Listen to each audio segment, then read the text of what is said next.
মুরগির মাংস তো আমরা বিভিন্নভাবে রান্না করে খেয়ে থাকি। কেউ ঝোল দিয়ে রান্না করে, কেউ ঝোল ছাড়া ভুনা রান্না করে। আজকে আমি মুরগির ভুনা রান্না করব একটু অন্যরকম পদ্ধতিতে। প্যানের মধ্যে প্রথমেই দিয়ে দিলাম পরিমাণ মতো তেল এবং মুরগির মাংসগুলোকে আমি এক এক করে দিয়ে দিলাম, একটু হালকাভাবে ভেজে নিব। যেহেতু ব্রয়লার মুরগি অনেকেই খেতে বেশি একটা পছন্দ করে না, তার জন্য যদি রান্নার আগে একটু ভালোভাবে ভেজে নেওয়া হয় তাহলে খেতে একটু অন্যরকম মজা। মুরগিটা ভাজার জন্য আমি প্রথমেই দিয়ে দিলাম সামান্য পরিমাণ লবণ এবং সামান্য পরিমাণ হলুদ, আর দিয়ে দিলাম সামান্য গোলমরিচ গুঁড়া। এভাবে মুরগিটা ভেজে নিলে এত মজার একটা স্মেল বের হয়, মনে হয় যেন শুধু শুধুই খেয়ে ফেলা যাবে। একটু উল্টে পাল্টে একটু ভালোভাবে ভেজে নিব। ভাজা হয়ে গেলে আমি মাংসগুলোকে এক এক করে নামিয়ে নেব। একটু সময় নিয়ে মাংসগুলোকে লালচে করে ভেজে নিলে খেতে অসম্ভব মজা হয়।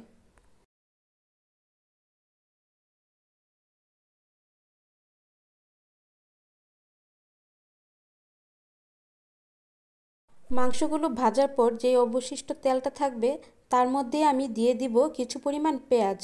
পেঁয়াজগুলোকে আমি একটু কিউব করে কেটে নিয়েছি। চিকেন ভুনায় পেঁয়াজগুলো যদি একটু আস্ত আস্ত থাকে, খাওয়ার সময় খুবই মজা লাগে। আপনাদের হাতের কাছে যদি ক্যাপসিকাম থাকে তাহলে আপনারা দিতে পারেন। এখন এইখানে আমি দিয়ে দিব টমেটো পিউরি। এখানে আমি 4 থেকে 5টা টমেটো, কয়েকটি পেঁয়াজ আর কয়েকটা কাঁচামরিচ দিয়ে একসাথে ব্লেন্ড করে নিয়েছি। এইটাই হচ্ছে আজকে আমার চিকেন ভুনার স্পেশাল পার্ট। এইটা দেওয়ার ফলে চিকেনের স্বাদটা পুরোপুরি অন্যরকম হয়ে যাবে। কিছুক্ষণ নাড়াচাড়া করে ভেজে নিব। এখন দিয়ে দিব আদা রসুন বাটা এবং এলাচি দারচিনি বাটা। যে কোনো মাংসের মধ্যে যদি এলাচি দারচিনিটা একটু বেটে ইউজ করা হয় তাহলে মাংসের স্বাদটা কিন্তু অনেকটাই বেড়ে যায়। এখন মশলাটাকে আমি ভালোভাবে কষিয়ে নিব যাতে করে মশলার কাঁচা স্মেলটা না থাকে।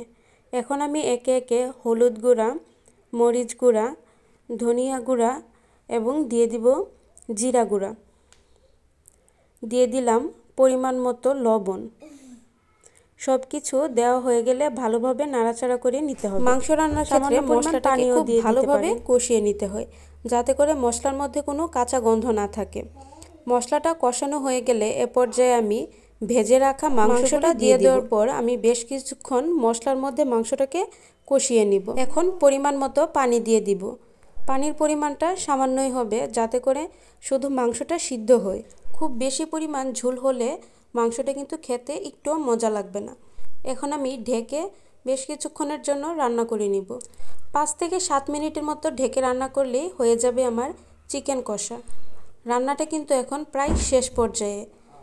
চিকেন ভুনাটা দেখতে দেখেন কতটা ইয়াম্মি হয়েছে, খেতে কিন্তু তার চেয়েও বেশি মজা হয়েছিল।